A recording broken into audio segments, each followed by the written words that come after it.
Hello, athletes and fans of bodybuilding. Tarek El-Guindy with the Mr. Olympia. Today, he is the Orlando Pro Champion. He's going to the Mr. Olympia, and this gentleman was scheduled to go to the Masters Olympia. He is now a Pro Show winner, Phil Clahar. Good evening, Phil. Hey, what's going on, Tariq? Thank you for having me, buddy. More than welcome. Also with us, my co-host, he's the 2000 Mr. USA's. He's the voice of bodybuilding, the master of ceremony for the Arnold Classic, and the master of ceremony for the Mr. Olympia, the one and only Bob Cicherillo. How are you, Bob? Doing good, Tarek, and I got to share the stage with the Tank himself. The Jamaican Tank rolled into Orlando and rolls out with an Olympia qualification. Incredible, incredible. He was on the map. Previous competitions, he was there battling, and he comes in and wins his qualification. We have some of our guests here. We have Xavier from Deathstock Bodybuilding. He's here with us. We have the fit rock star, Isabel Terrell. She's here. We have the Olympia women's physique champion, Natalia Coelho. She's here. Everybody showing support to the new star of the week, Phil Clahar. And we have Flex Wheeler. He was just here with us, but he was having some technical difficulties, and he's coming right back. Phil Clahar, you were in a dog fight in Orlando. You versus Hassan Mustafa. You guys were battling to the end. Tell us a little bit about that fight that you had, that battle you had with Hassan Mustafa in Orlando. Oh, man. It was exciting, man. It was a really good battle. I mean, Hassan is a I love Hassan. We competed several times in several shows, man. Great family, man. Awesome guy. Yeah, man, it was a great battle, man. He was pushing me. I was pushing him. And I just knew, through prejudging the night show, I had to come back better. So I knew it was going to be a tough battle, but I knew we had to come back much better in the night show to be able to push Hassan a little bit more. Very cool, very cool. Bob, you were there. You saw Hassan Mustafa versus Phil Clahar. And it looked like Hassan Mustafa was winning at prejudging, but in the finals, Phil Clahar came in and won the show. What did you see on stage as you watched these two guys battle it out? Well, pretty much, Derek, like you just said. In the morning, it was Hassan, not by a lot, but I do believe he was in the lead after the prejudging. Phil looked to me like he needed to be a little bit more filled out, for lack of better. He was in shape, clearly. Both these guys were in shape in the morning. At nighttime, what the difference between winning the show at the night, they were virtually tied. Actually, they had to use the tie-breaking system, the relative placement system. To that's how you determine a tie under our scoring format. Phil came back at night. Hassan dropped off a few. He was notably smoother at night, but Phil filled out. So for whatever he did, I didn't get a chance to talk to him. He was, in celebration mode after the show, but he came back. It looked like he put on about the 2 pounds of fullness, and that was the difference at the end of the day. Phil looked amazing at night. Hassan slipped a few notches, and there he is in the winner's circle. Phil, I just want to make sure you understand there's no celebrating. You got to go to the Masters Olympia. You got to go to the Mr. Olympia. There's no cheating on the diet. The scrutiny is high on you. You can't come in 1 inch off, and we're going to be blaming you for all your celebration. Do you understand that? I completely understand it. I just did a podcast with Giles, and let me tell you something. I told him the win is over. He said, "You're flying high." I said, "No, the high is over." I mean, that show's over now. My focus is the Master Olympia, one show at a time. So trust me when I tell you, there's no slip-ups. God willing, my job is to come in better than I did in Orlando. I have here my other co-host. He is the one and only Flex Wheeler. He's the 1992 Mr. USA. He's 4-time Arnold Classic champion. He's a Hall of Famer. He's got more lifetime achievement awards than Chris Cormier has pro shows. And he's here joining us. How are you, Flex? Doing great. Just want to congratulate you to the family of the IFBB pros, brother. And man, I hope you are ready to walk on that Olympia stage. It's just a whole different level of competing, man. Thank you. I appreciate it. So I want to hear from you, Phil Clahar, because I follow a lot of the NPC USAs, the NPC Nationals, North Americans, but you slipped through the cracks. I did not see you turning pro. Where did you turn pro? Tell us a little bit about your journey. I turned pro in the Ben Weider Classic, I think in 2015, 17. I was 43 years old when I turned pro. My journey was long. I'm not going to lie. I mean, I've been competing since 1999. I started in New Jersey. And when I came here, I hooked up with Tim Gardner, and I won the Florida State in the overall. And we were trying to push for the to get into the Nationals. But back then, you had to be a citizen. I was just a legal resident at the time. So I had to go the international route to compete in Grenada and all those different areas to compete. And of course, you know, when you go out there, man, you know, they just know you're coming out there to try to get a pro card. So you're going to deal with some politics on their end. But long story short, man, we went to the Ben Weider Classic. That was probably, I think they said that was the toughest Ben Weider Classic in history. And I won my pro card in the Masters and the Open and the overall in the Open. Okay. And then you started competing as when was your pro debut and what was your placing? It was the Tampa Pro in 2017. And where did you place there? 8th. 8th. Okay. And then you were kind of moving up the ranks, but Phil, I think it was last year or the year before, you competed in Dallas, and it was you, Steve Kuklo, and Ian Valliere, and people just fell in love with your physique. That was your breakout performance. Is that correct? Well, I think more so Tampa was against Ian. And that was 2 weeks prior to the Texas Pro. So that was really the breakout there. And then it was just a battle of me and Ian and now Steve Kuklo going into the Texas the following 2 weeks. Very cool. We just had Ian last week. So you're mentioning his name. Does that mean that you'll never lose to him again? Oh, well, we're not going to say that. You know, Ian is another great guy, man. We had a little animosity and turmoil back in 2021 with all the, you know, the differences in opinion I want to use and say, but we're in a good place now, man. I talked to Ian on the phone even prior to him competing in Canada, and then and prior to me letting him know I was doing Orlando. So me and Ian is a good place. So I don't want to start, you know, charging anything up with Ian, but you know, I mean, on the Olympia stage, I mean, we all are trying to gun for the best and do our best to place the best. So of course, you know, once again, I don't want to look forward to that yet. I have some business to take care of in the Master Olympia, and then we'll worry about the Mr. Olympia after that. Bob Cicherillo, the voice of bodybuilding, the 2000 Mr. USAs. This is the time for you to lose some followers. By the way, Phil Clahar, these lives are all about hostility against other competitors. Our purpose here is that you create some enemies, such as Ian Valliere and others.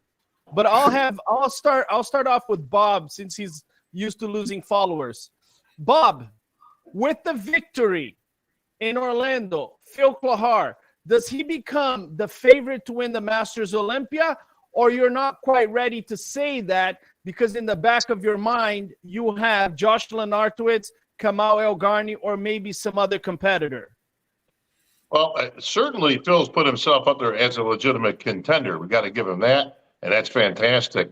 He's going to have to beat Kamal. I can't put Josh Lenartowicz up there because, quite frankly, we haven't seen Josh Lenartowicz in, what, 5 years, 6 years? So we have absolutely no idea what we're in for. It could be a treat. It could be, you know, maybe he's a shadow of his former self, or maybe it's the best Josh Lenartowicz we've ever seen. But I can't put him in the mix because he's been gone for so long. If Phil's going to be a contender, he's going to be up there. He's going to be in the mix. He will place in the money. He's going to have to beat Kamal, though, and that's a tall order because Kamal has an Olympia title and a whole bunch of other titles under his belt. So good luck. So basically, you're losing all your Jamaican followers by picking Kamal to beat Phil. Bro, I have Sounds one great, Jamaican Bob. follower, and that's Don't Joel back down, Stubbs. Bob. You Well, I already got one hated in Jamaican Brazil. follower. You already hated in Brazil. Let's just add another country. Flex Wheeler, you're more popular than Bob in South America and Central America. This guy has tremendous clavicle bones.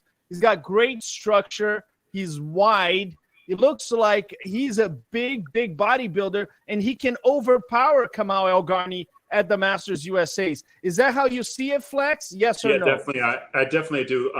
Before I answer that completely, Phil, how tall are you? 6 foot.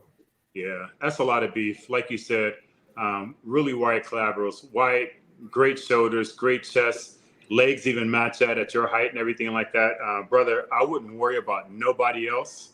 Just yourself. It's you versus you, your best.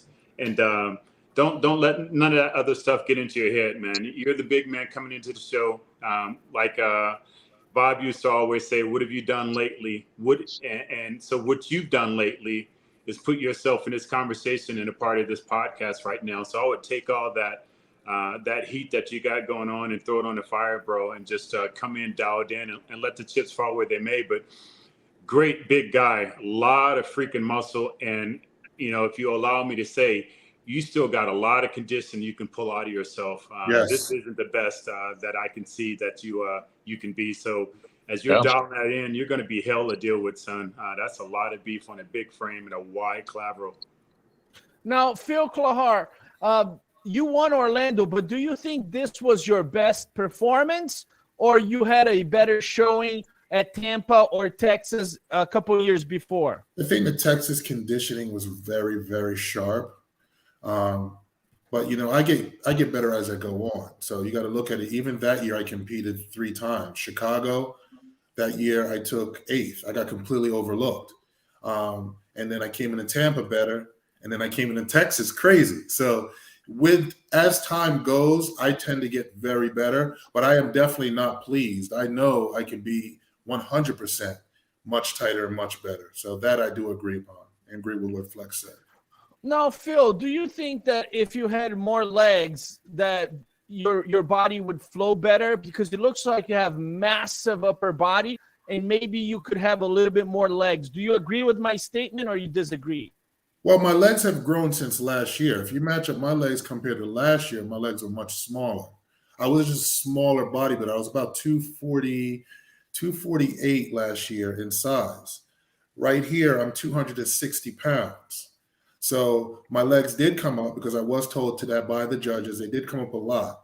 And they want me to continue to keep putting pressure and continue to bring them up. But yeah, this is a big difference in my legs compared to last year. 100% big difference. Bob, if I'm not mistaken, Phil Klahar, you are 50 years old. Is that correct? No, I'm not. Yeah. Everybody's pushing me to be 50. 49. I just turned 49. Yeah, he's not in the club yet. Yeah, Yep. He doesn't get he's not in the club yet at the 5-0. Somebody sent me a message saying you need to do a live with Phil Klahar.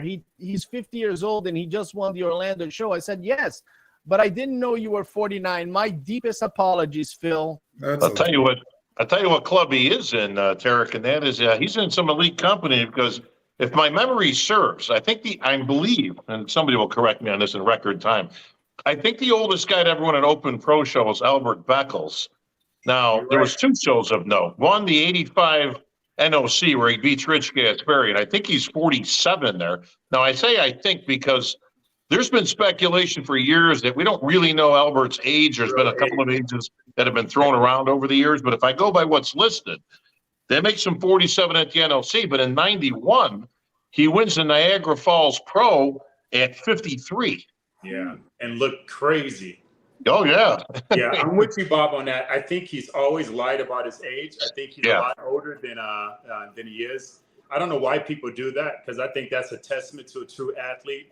People think, because you're old, you're not going to look good anymore like that. But yeah, I remember that. He was. Well, you know what, Flex, I agree with you saying in the testament, but so many people use that age game again. I mean, I'm hearing it till this day.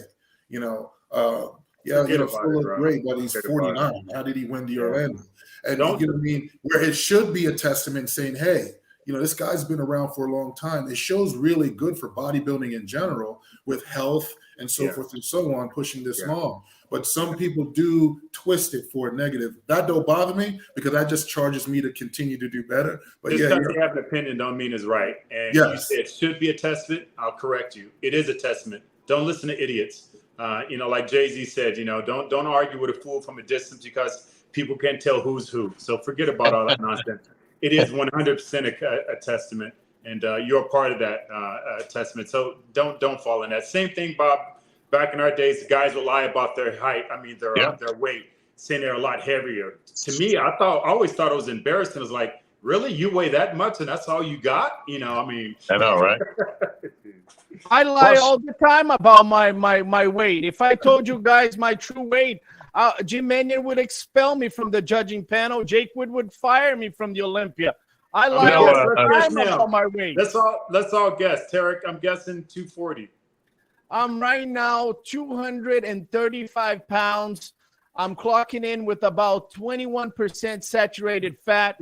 But I'm letting Phil Klahar know that I'm 44 years old and I'm going to get in shape and I'm going to kick his ass at the Orlando Pro 2028. Flex, I got to be honest. I can never figure out that whole weight thing. But when is the scale round exactly? Is that before or after the symmetry round? You know what? I don't know if you remember, but we used to bring scales backstage because people lied so much. One of the most famous things was when Lonnie Tieper brought the scale back in '93. No, it wasn't '93. No, I was there. I was in that show. When Nasser, he weighed Nasser and then he weighed me. But we used to call people on that all the time. But it doesn't matter, right? Like I said, I think the scale round is next to the bench press round, isn't it? Or how strong you are, or how tall you are. It's irrelevant. The mirror and the judges and your eyes are the scale. That's all that matters. Well, let me tell you what Phil Klahar did, okay? He didn't have to step on a scale. They didn't care how tall he was. They didn't care how old he was. All he had to do was look the best, and the judges thought he looked the best. And that's the beauty of pro bodybuilding, or bodybuilding in general, is it doesn't really make any difference. We're in the business of what do you look like. Everything else is irrelevant, and he checked all those boxes, and he's going to his first Olympia at 49 years old. That's pretty cool. Yeah, amen. No, how does that feel? Knowing that you're going to walk onto, so in football, it's the Super Bowl, right? How does it feel that you finally, after all this hard work, coming from a different country, not being a citizen, having to go through all that craziness, which I think is so much harder for foreigners to turn pro with all the craziness they have to go through. How does it finally feel after all this hard work and all this chasing that you're going to be on the biggest platform that our actual sport has to offer? Well, I showed it. I literally collapsed on stage when I actually heard. Honestly, tell you the truth, Flex, I wasn't really prepared to even hear my name because of this disappointment that I dealt with in 2021. So it was still doubt, even though I know I gave my all. The off season and in the prep, I gave my all. This thing kicked my butt, And the older you get, it does tax you each prep you do. I text my wife and I'm like, how I look up there. She texted me. She said, "You look great." I said, I don't think they're going to give it to me. And she said, "It's in God's hands, Phil. That's all we can do. It's in God's hands." So yeah, man, I collapsed on stage because I was one shocked and one fell out with enjoyment. It took me 26 years working towards this. It's a long time. You can't say that around Bob. Bob knows about how long it takes, even for him just to turn pro. But I interrupt you for a reason. I'm going to correct you again. No, sorry. Judges don't give it to you. They give you what you earn, son. No, you're 100%. I know what you meant. I know what you meant. Yeah, trust me. I know for a fact they gave me nothing. Them guys, because I applaud them. I also applaud Tyler. Steve Weinberg was the first one that said, "Listen, man, this was back in 2020 or 19, where he saw me. I took third, and he asked Tim. He's like, "Who's that guy?" Tim Gardner said, "Oh, that's Phil Klahar." He said, "I love his structure. He has very good structure." So when he saw me in 2021, and he just gave me just little notes. Bill, same thing. He said, "Thicken up that chest." So last year was a big disappointment for me, and I had something to prove, not just to myself, but to everybody else. You know what I mean? And I made the adjustments. I'm going to continue to make adjustments because I still feel great. But yeah, them judges, trust me when I tell you, I know they didn't give me nothing. I had to fight for it. And I knew the nighttime I had to come back better because I wasn't satisfied. Social media is like, oh, Clay Hart got it. And then my wife is excited. I said, don't get excited. I said, this fight isn't done. You know, we got to go back in better to shut this door on everything. So, yeah, I know the judge gave me nothing. I know I fought for it. I know I deserved it. And I'm never going to shy from that. Now, for some of the young competitors that are watching this live, what were the modifications that you executed between prejudging to finals to tighten up the physique? What did you eat? What did you do? First thing I did was I just went to sleep. Mostly some people go straight and they find something to eat. Rest is key for me. So, you know, I called my coach and we sat on the phone. I said, I need to take a nap. And that's all he had to hear. He said, well, we'll talk when you wake up. So whenever you wake up, give me a call and we'll take it from there. So I took a good hour and a half nap, gave him a call. And I said, listen, I don't want to do no burgers. Yeah, I'm telling him, I don't want to do anything dramatic. Let's keep it very simple and clean. So he said, all right, let's do, 3 ounces of salmon and let's do about 200 grams of white rice, 3 rice cakes, no water, don't drink any water. And then we had some sweet potatoes, like I think about 4 ounces of sweet potato. That was it. And let me tell you something, between that and then I got to the show early. I got there at 5, pulled up a chair, put my feet up. Every 30 to 35 minutes, I had rice cakes with jam and peanut butter and sprinkled salt on there and still no water. And then I just chewed on some chocolate chip cookies very slowly. And I was just tightening up. As I was laying there, I'm tightening up. And I had bowel movements. I went to the bathroom 2 times with bowel movements. So I was like, oh, man, everything's going good. It's flowing through me. Everything's going good. So we just kept it dry and just kept out the water. Very cool. Very cool. Yeah, it's interesting because, Bob, we hear a lot of the NBC competitors, and sometimes they overdo it, right? They overeat. They don't sleep. A lot of them, they don't rest. They don't sleep. They get even more tense, the cortisol level. So here we go, guys. From a pro show winner, Phil Clay or Clay Hart? Clay Hart.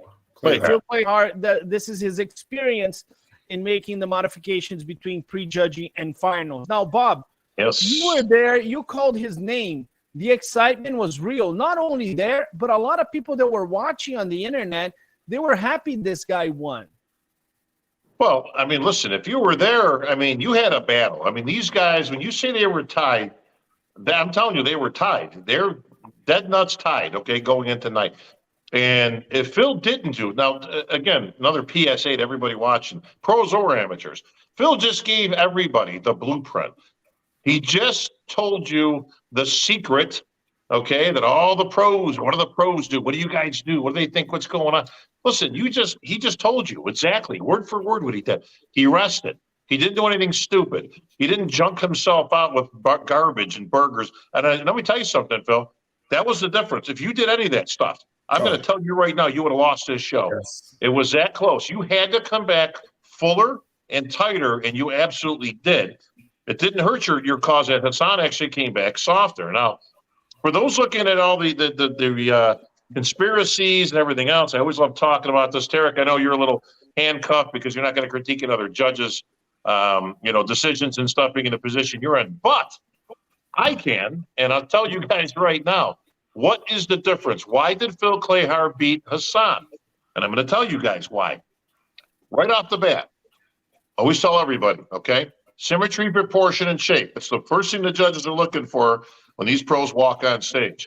All 3 of those boxes, Phil checks. Okay? Hassan is actually behind at this point. Next round, muscularity, you're looking at conditioning and all that. Hassan was sharp in the morning, and obviously he carries more muscle than pretty much anybody walking on the stage.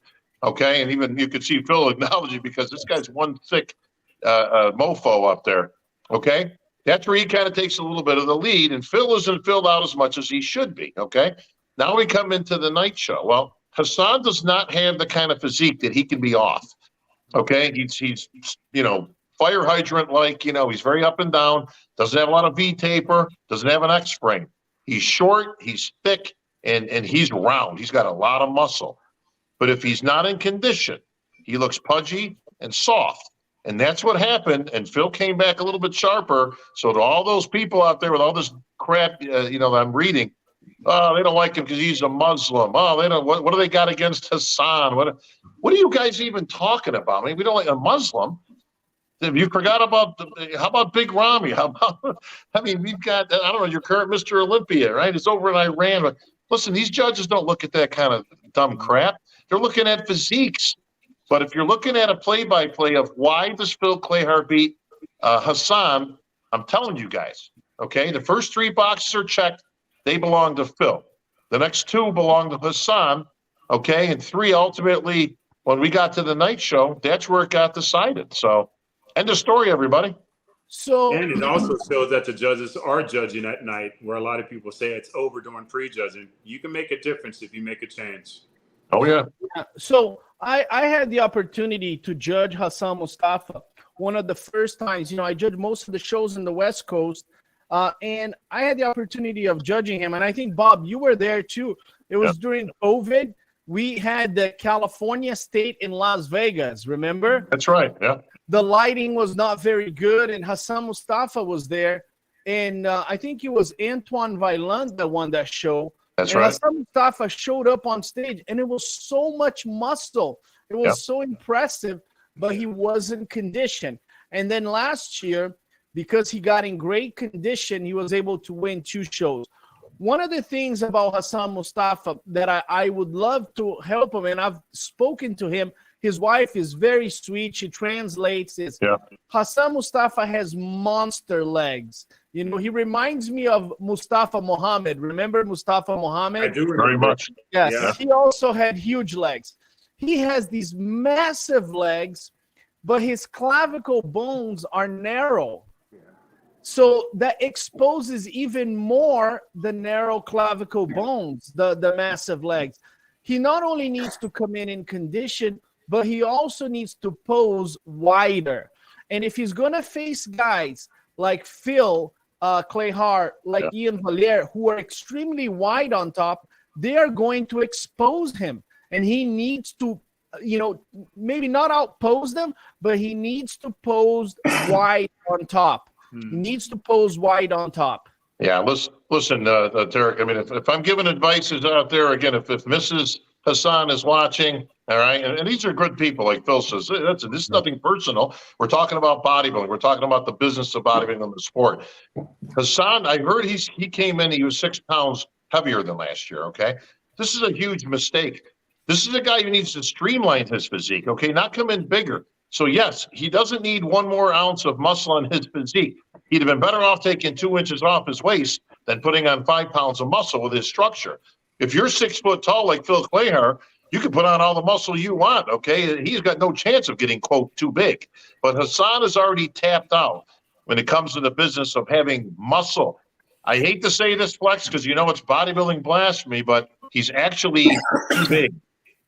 Yeah, he is. I had the honor of working with him and his wife here at my home, going over his posing, and that's one of the things I drilled into him. And it's dysmorphia, especially in our sport. Distorted vision is what I called it, and I had it. I never thought I was big enough. I always wanted to put on more size, but it's not putting on more size; it's getting better. And bigger doesn't always mean better. Sometimes better is just better. Sometimes streaming down and taking some pounds off is better. But in our sport, it's probably one of the worst examples that we always feel that we have to get bigger, especially, when we turn pro. Oh, I got to compete against the big boys. I got to get bigger. That's always a mistake, especially if your frame can't handle it and his frame can't handle it. I would almost argue if the young man lost 15 pounds of muscle, he would be a better bodybuilder and a much dangerous bodybuilder too. Yep. Now, Bob, looking at Phil Clayhart, obviously he's got the large clavicle bones. He's going to the Mr. Olympia. And, there's the list is incredible of great competitors. But, you have to look at, Kamau Elgarni going into the Open and being one of the favorites. If you are on Phil's camp, what would be your advice? And I know Flex doesn't like to think about the competition, but would you pose? Would you try to expose Kamau Elgarni for being smaller than you? Would you have a different strategy, or do you recommend for Phil to, do the same thing?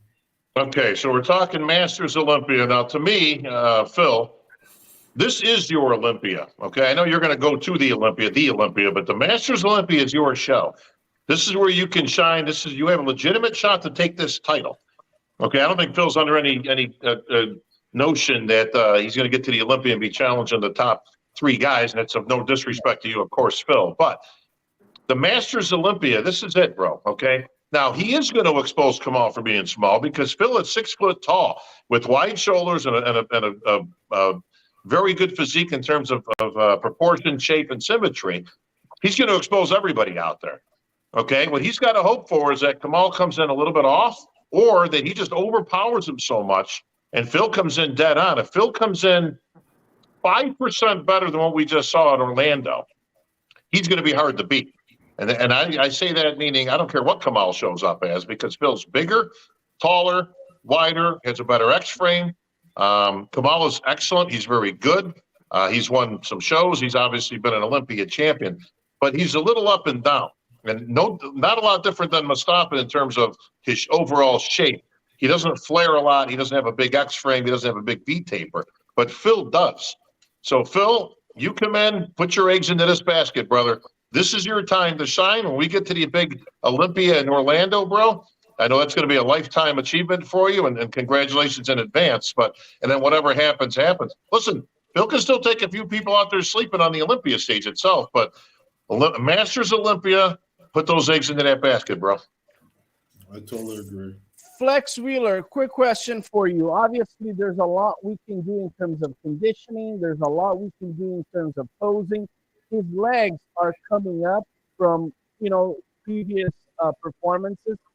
Is there anything that he can do between now and August 24th, 25th, 26th in Romania to increase the size of his legs? Or, we shouldn't worry about this right now, it's just posing and conditioning?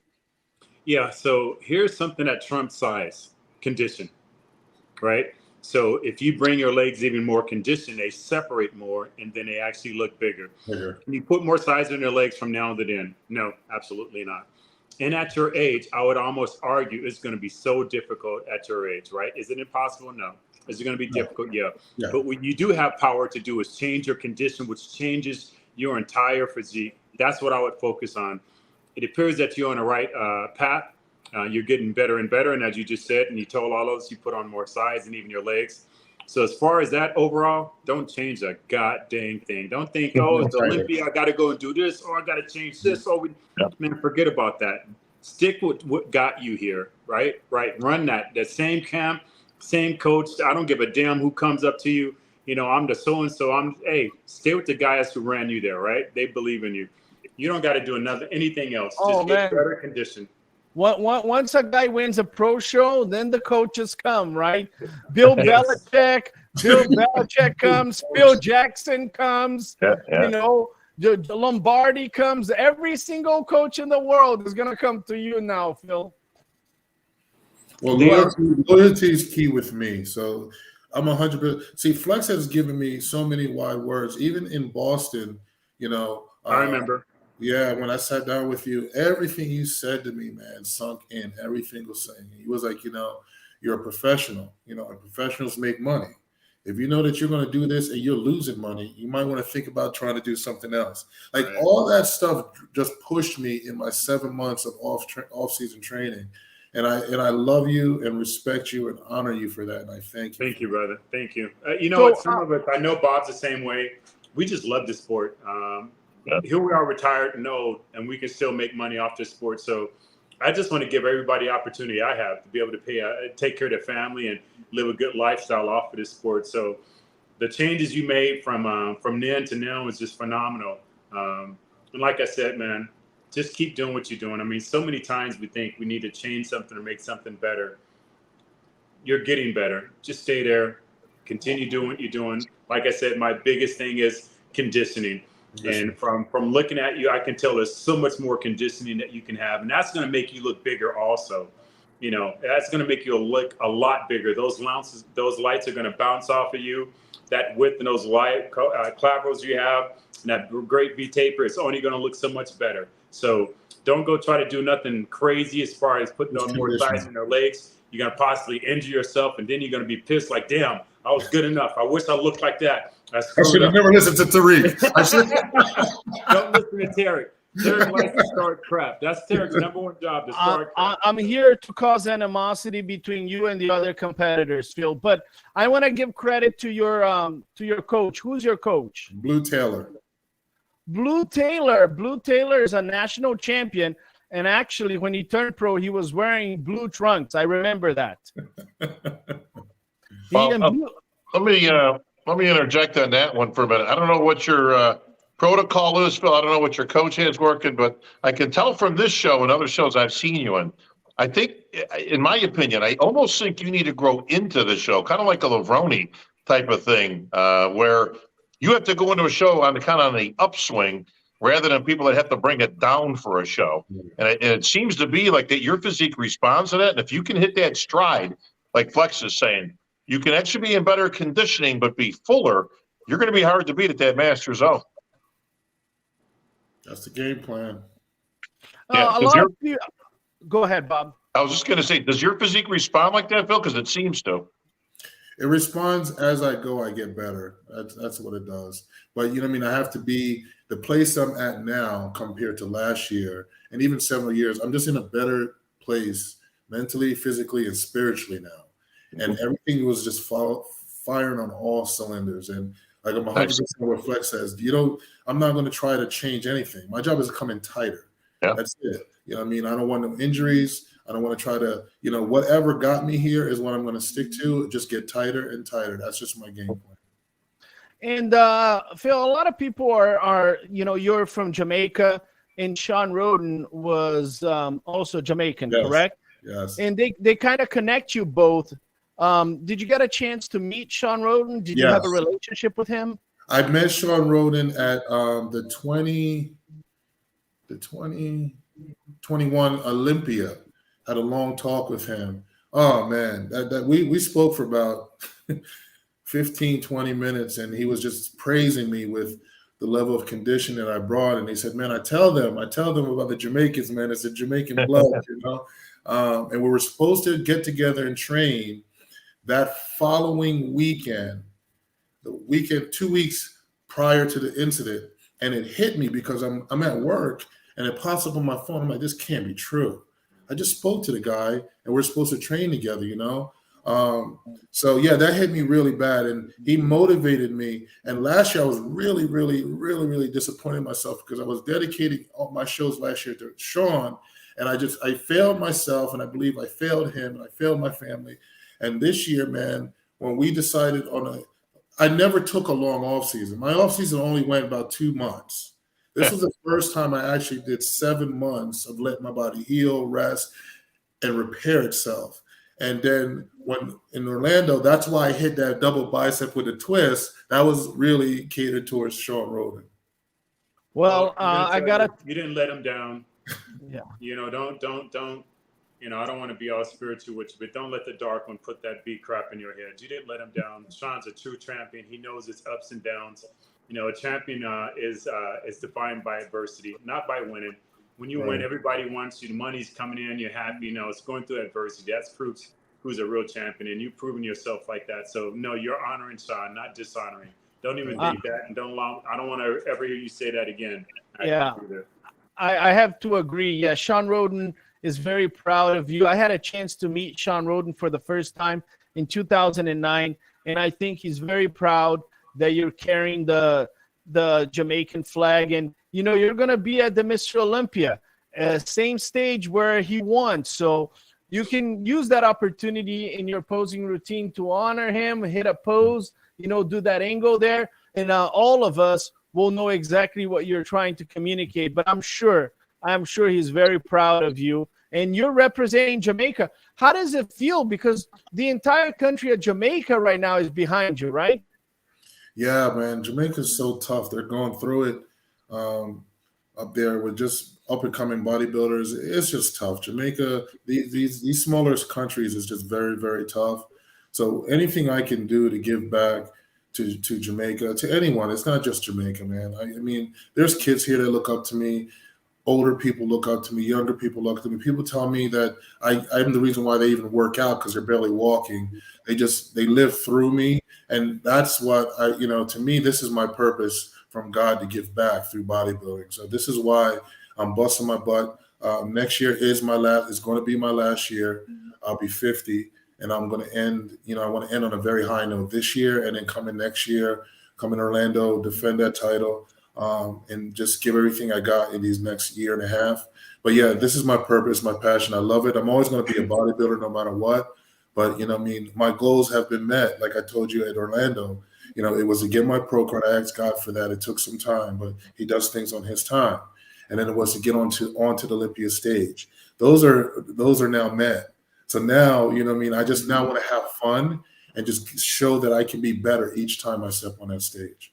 Hey, Phil, let me ask you this. Hypothetically, if you were to go in the Masters Olympia and win, and then, of course, follow it up by an appearance on the Olympia stage, is that a good time to exit out, or there's just something about 50 that you want to do one more year? Like, would that be a consideration that you would say, you know what, this might be about as good as it gets, and that's not a bad time to say thank you, good night, everybody? I think I would want to give it one more year, to just see, if I can. Now, if I do an off season, I notice I can't get better, then I'm not coming back. Well, I only bring that up because I'm always interested about the exit strategy of anybody, from Dexter Jackson to a Jay Cutler to Ron, to whoever. But I always wonder that, like, I wonder if the mindset changes. You know what, Flex? Obviously, your circumstances are a little different, but was there a scenario, Flex, that you saw that if you had to go back, you would have said, all right, that's about it? If this year, me competing, if Orlando wouldn't have went well, it probably would have been my last show. It would have, because I know I gave everything. When you just gave your heart, your blood, your soul. You mean if you lost? Yeah, if I would have lost, I probably would have just, Really? It would have been time. Yeah, it would have been time to just walk away. Interesting.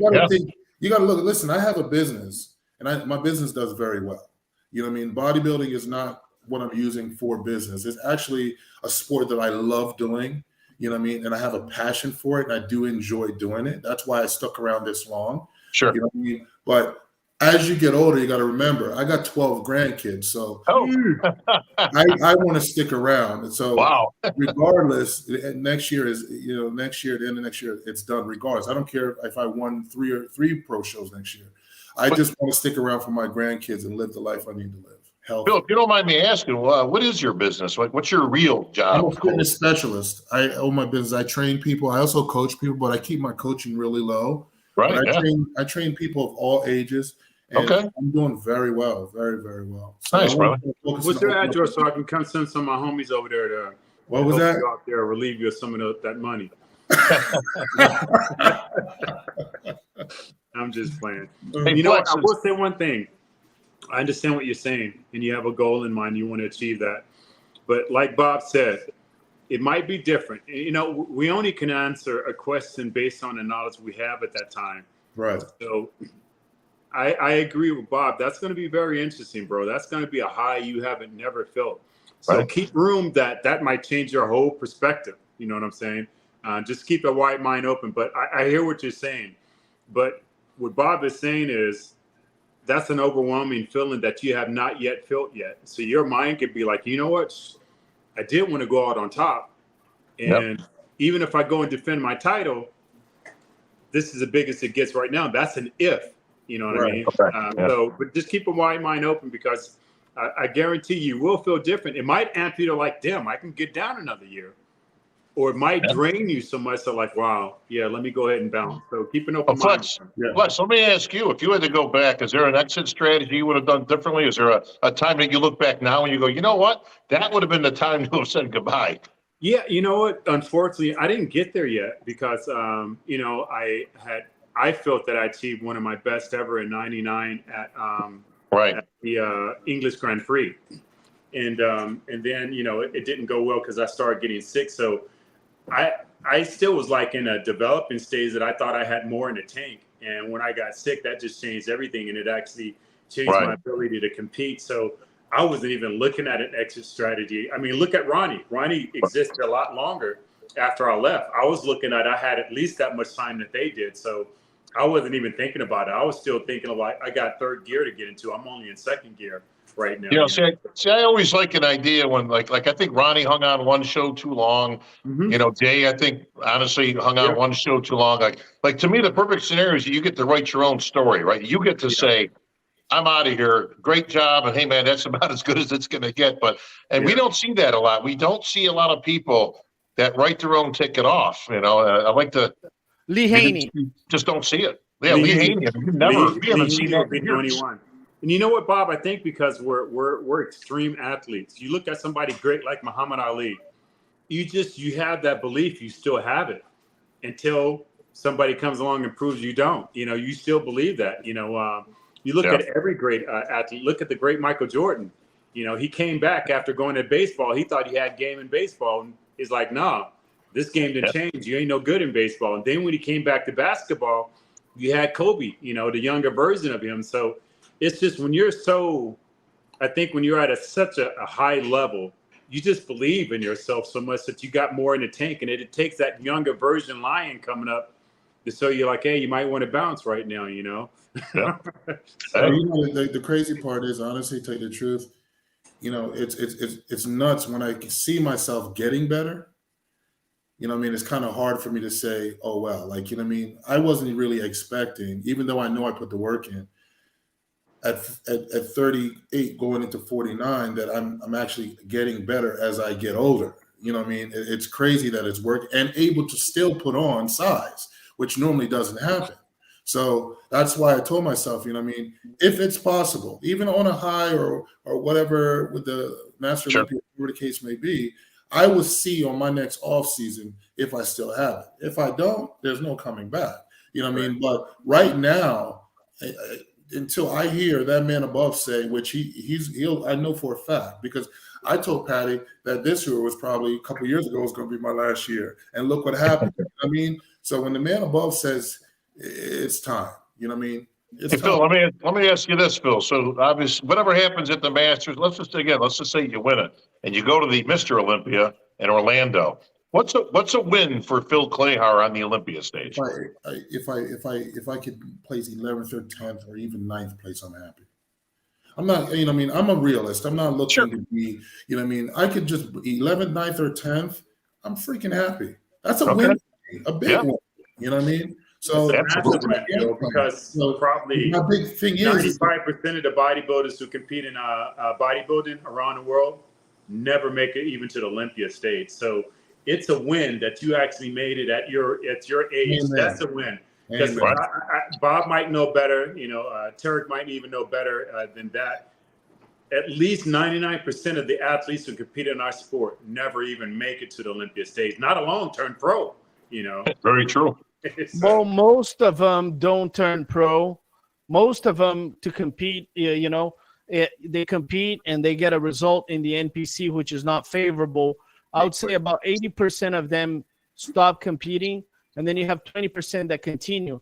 I think 2% of the people that compete in the NPC continue to go on in the pro ranks. And I mean, to make it to the Mr. Olympia is ridiculous. You know, I know so many pro bodybuilders all over the world, and they dream about it, and it doesn't happen. And I often tell them, listen, it's not a testament of who you are because you already turned pro, but it's a very specific group of people that have the genetic makeup and the condition to make it there. It's very exclusive. And congratulations to Phil Clayhar. He is one of them. And for the rest of his life, he can look at his 12 grandchildren and say, your granddaddy was at the Mr. Olympia, you know. Nobody's going to mess with them in school, Phil. Nobody's going to mess with them knowing their grandfather was at the Mr. Olympia stage. And you know, I was telling Patty prior to the Orlando show, you know what I mean? Because she's my biggest fan. I love her to death. And I said to her, you know, I'm not doing this for me. Because if I was doing this for me, I could have left a long time ago. I'm making money. I'm doing this to leave back a legacy for her and my grandchildren and my kids that they look like it said Pop-Up is 49 and he looks like that. So it's a legacy that now I feel good. And this was even before I won Orlando. I said, I'm going to get on that Olympia stage, you know what I mean? Because you got to speak it. You got to speak it, man. You know what I mean? So it happened. And yeah, it's 49. It makes it even more sweeter because, you know what I mean, I did it. You know, I did it. So it's like Flex said, it is a win. It's a win that I'm even stepping on that stage. It's a win. Hey, Tarek, who was 10th last year in the Olympia? Rafael Brandon was 10. Ian Valier was 11th. And so, Ian was 11. There you go, Phil. There's your rematch. He's there again, brother. Well, you know, I was making a joke, so Ian, don't get upset. So Ian's a good spirit. And I said, well, Ian won in Canada. Now I won. Now the world is now looking for that rematch now with Phil. The rubber match. Too. So yeah, that's kind of exciting. Well, I will be there to make sure you guys have some animosity at check-ins. Well, I want to thank you, Phil. I mean, you're a great story, and I know Sean Roden is proud of you. Congratulations to you. Congratulations to Blue Taylor. Congratulations to your entire family, and we will see you at the Mr. Olympia. I want to also thank my co-host, the legendary Flex Wheeler, and the voice of bodybuilding, Bob Cirillo. Yes, my name is Tarek El-Guindy with the Mr. Olympia. Phil Clay-Har is going to the Mr. Olympia, and based on his will, this man could very well come out on top at the Masters Olympia. My name is Tarek El-Guindy. We'll see you next time. Ladies and gentlemen,